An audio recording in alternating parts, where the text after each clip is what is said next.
اعوذ باللہ من الشیطان الرجیم بسم اللہ الرحمن الرحیم رب اشرح لی صدری ویسر لی امری واحلل عقدۃ من لسانی یفقہوا قولی۔ السلام علیکم، امید ہے کہ آپ سب خیریت سے ہوں گے۔ آج کا ہمارا درس پوائنٹ نمبر 5، وضو کرنے اور نماز پڑھنے کے لیے وقت کافی ہو۔ کہہ رہے ہیں اگر وقت اتنا کم ہو کہ وضو کرے تو ساری کی ساری نماز یا اس کا کچھ حصہ وقت کے بعد پڑھنا پڑے تو ضروری ہے کہ تیمم کر لے، لیکن اگر تیمم اور وضو کے لیے تقریباً یکساں وقت درکار ہو تو پھر وضو کرے۔ ٹھیک ہے، اب یہاں پر یہ کہہ رہے ہیں کہ اگر ایک شخص ہے اس کے پاس وقت اتنا کم ہے کہ اگر وہ وضو کرے گا تو پھر مطلب یہ ہے کہ لیٹ ہو جائے گی نماز، یا کچھ وقت جو کچھ حصہ نماز کا وہ مطلب نماز کے وقت کے بعد میں پڑھا جائے گا، تو اسے چاہیے کہ تیمم کر لے۔ لیکن اگر تیمم اور وضو دونوں میں ایک ہی جتنا وقت لگ رہا ہے تو پھر ضروری ہے کہ وضو کرے اور پھر نماز ادا کرے۔ پھر کہنا ہے جس شخص کے لیے نماز کا وقت تنگ ہونے کے باعث تیمم کرنا ضروری ہے، اگر وہ قصد قربت کی نیت سے یا کسی مستحب یا کام مثلاً قرآن مجید کے لیے وضو کرے تو اس کا وضو صحیح ہے، اور اگر نماز کو پڑھنے کے لیے وضو کرے تو بھی یہی حکم ہے، سوائے اس کے کہ اس کی قصد قربت حاصل نہ ہو سکے۔ ٹھیک ہے، اب یہاں پہ کہہ رہے ہیں کہ جس کی نماز کے لیے وقت تنگ تھا اس نے تیمم کیا اور جو ہے یا اگر اور اس نے قصد قربت کی نیت کیا ہے تو وہ پھر اس کا وضو صحیح ہے اور اس کے ساتھ وہ کر سکتا ہے، وہ قرآن پڑھ سکتا ہے۔ اور اگر نماز کو پڑھنے کے لیے بھی اس نے نیت کی ہے تو وہ نماز پڑھ سکتا ہے، لیکن اگر ایک ایسے وضو کر لیا کہ بس یوں ہی اور پھر اس کی نیت نہ ہو تو پھر جو ہے مشکل ہے۔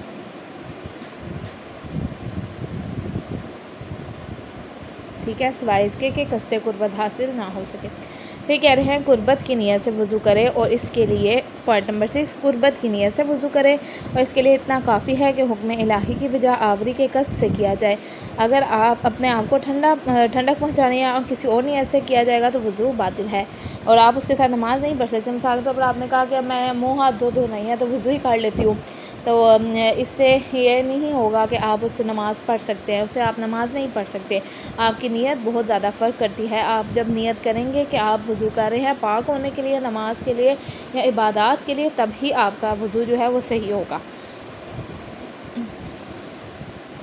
وضو کی نیت زبان یا دل سے کرنا ضروری نہیں ہے، بلکہ اگر ایک شخص وضو کے تمام افعال اللہ تعالیٰ کے حکم پر عمل کرنے کے لیے بجا لائے تو بھی کافی ہے۔ ٹھیک ہے، پوائنٹ نمبر 7 میں کہہ رہے ہیں وضو اس ترتیب سے کیا جائے کہ جس کا ذکر اوپر ہو چکا ہے، یعنی پہلے اپنے چہرے کو، اس کے بعد دایاں اور پھر بایاں ہاتھ دھویا جائے، اس کے بعد سر کا اور پھر پاؤں کا مسح کیا جائے۔ اور احتیاط مستحب ہے کہ دونوں پاؤں کا ایک ساتھ مسح نہ کیا جائے، بلکہ پہلے دائیں پاؤں کا کیا جائے،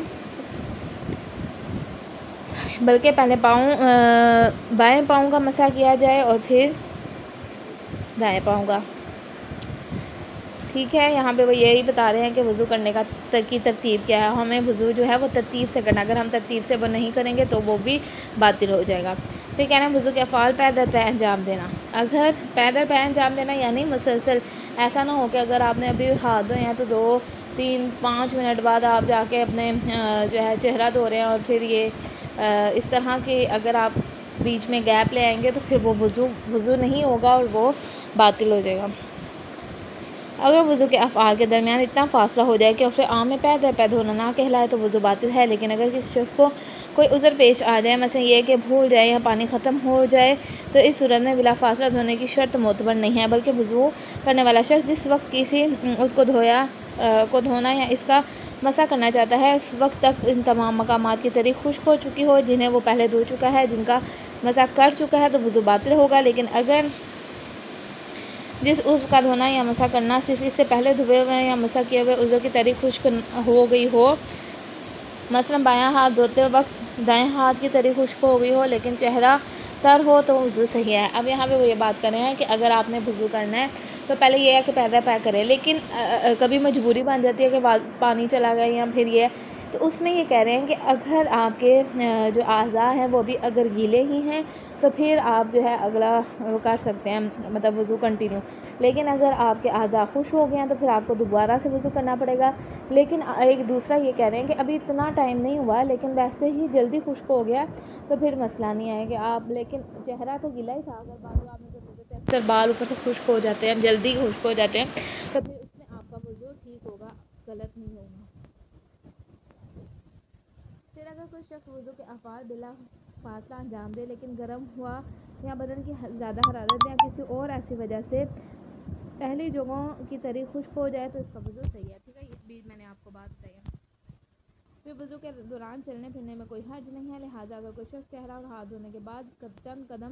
چلے اور پھر سر اور پاؤں کا مسح کرے تو وضو صحیح ہے، ٹھیک ہے۔ اکثر یہ لوگ کہتے ہیں کہ مطلب وہ ایسے ہی کرنا چاہیے، مسح کرنا چاہیے، سر پہ ضروری ہے، دوپٹہ ہو، یہ ہو وہ ہو، تو یہاں پہ جو اعمال بتائے جا رہے ہیں، افعال جن کا ضروری ہے یا واجب ہونا ضروری ہے وہ یہاں پہ بتا رہے ہیں، لیکن اگر پھر بھی آپ کو کوئی سوال ہو تو آپ اپنے جو اختلافات۔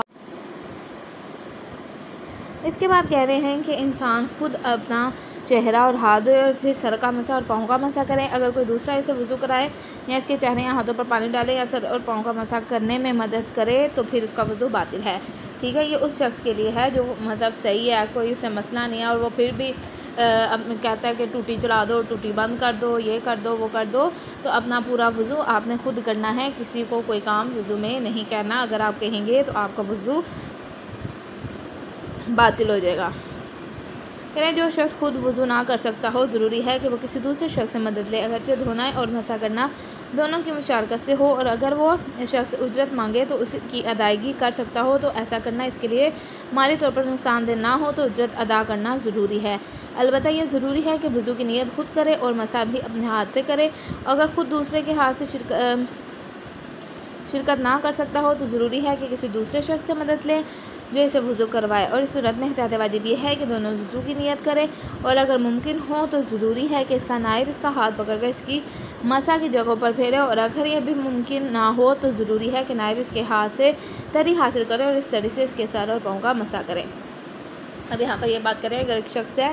وہ خود سے وضو نہیں کر سکتا، ٹھیک ہے، تو اس کے ساتھ اس کی مدد کروانے کے لیے کوئی اور بندہ آ سکتا ہے، اگر وہ بندہ اسے اجرت چاہتا ہے اور جس بندے نے وضو کیا ہے یعنی کروایا ہے اس کی مالی نقصانات بھی نہیں ہیں، کوئی مسئلہ نہیں ہے اسے، تو وہ اسے اجرت دے، ضروری ہے، ٹھیک ہے۔ اور دوسرا یہ کہہ رہے ہیں کہ اگر ایک شخص ہے وہ مطلب اتنا میں مارا خود وضو نہیں کر سکتا، کوئی دوسرا بندہ وضو کر رہا ہے تو اسے دونوں کو اس کی نیت وضو کی کرنی ہوگی، اور جہاں تک ممکن ہو ضروری ہے کہ خود وضو کرنے والا پہلے اپنی جتنا ممکن ہو خود کرے، لیکن جہاں پہ اگر وہ نہیں کروا سکتے تو وہ اس کے ہاتھ سے دوسرا شخص اس کے ہاتھ سے کروائے، لیکن اگر وہ بھی ممکن نہیں ہے تو پھر اس کے ہی ہاتھوں کی تری لے کر اس کے سر کا اور پاؤں کا مسح کرے۔ پھر کہنا وضو کے جو افعال بھی انسان بذات خود انجام دے سکتا ہو ضروری ہے انجام دینے کے لیے دوسرے کی مدد نہ لے، ٹھیک ہے۔ پھر کہنے ہیں پوائنٹ نمبر 10، وضو کرنے والے کے لیے پانی کے استعمال میں کوئی رکاوٹ نہ ہو، جس شخص کو خوف ہو کہ وضو کرنے سے بیمار ہو جائے گا یا اس پانی سے وضو کرے گا تو پیاسا رہ جائے گا، اس کا فریضہ وضو نہیں ہے، اگر اسے علم نہ ہو پانی اس کے لیے مضر ہے اور وضو کر لے جبکہ وضو کرنا اس کے لیے واقعا نقصان دہ تھا تو اس کا وضو باطل ہے۔ اب یہاں پہ یہ کہہ رہے ہیں کچھ لوگ ایسے ہوتے ہیں جن کی مثال میں اگر آپ کو دوں کہ رمضان میں اللہ نے کہا ہے کہ اگر آپ سفر پہ ہیں، اتنے دن سفر میں ہیں، اتنے دن نہیں ہیں، آپ پر روزہ واجب نہیں ہے، ٹھیک ہے، ایک جو تعداد بتائی گئی ہے، پھر بھی لوگ کہتے ہیں کوئی نہیں اللہ قبول کرے گا، کوئی نہیں اللہ قبول کرے گا، اللہ قبول نہیں کرتا، اللہ مطلب اسے یہ ایک گناہ ہے کہ آپ اللہ کی نافرمانی کرتے ہیں اور کر کے تو روزہ رکھ لیتے ہیں، ایسے روزے کا کوئی فائدہ نہیں، یہ اللہ کی نافرمانی ہے۔ اسی طرح یہاں پر بھی یہی ہے کہ اگر آپ کا فریضہ تیمم بن رہا ہے اور آپ اس کی جگہ پہ وضو کر رہے ہیں اور کہیں نہیں اللہ قبول کرے گا اور وضو ہو جائے گا، ایسا نہیں ہوتا، آپ کا وضو باطل ہے، آپ کو دوبارہ سے تیمم کر کے نماز پڑھنی پڑے گی۔ کہہ رہے ہیں اگر چہرے اور ہاتھوں کو اتنے کم پانی سے دھونا اس سے وضو صحیح ہو جاتا ہو، ضرر رساں نہ ہو اور اس سے زیادہ ضرر رساں ہو تو ضروری ہے کہ کم مقدار سے وضو کر لے، اگر بہت زیادہ پانی سے وضو کرنے سے مسئلہ ہو رہا ہے تو پھر وہ تھوڑے پانی سے وضو کر کر نماز پڑھ لے، ٹھیک ہے، یہاں تک کہ آپ لوگوں کا لیسن ہے۔ اگر اس کے علاوہ بھی آپ کو کوئی سوالات ہوتے ہیں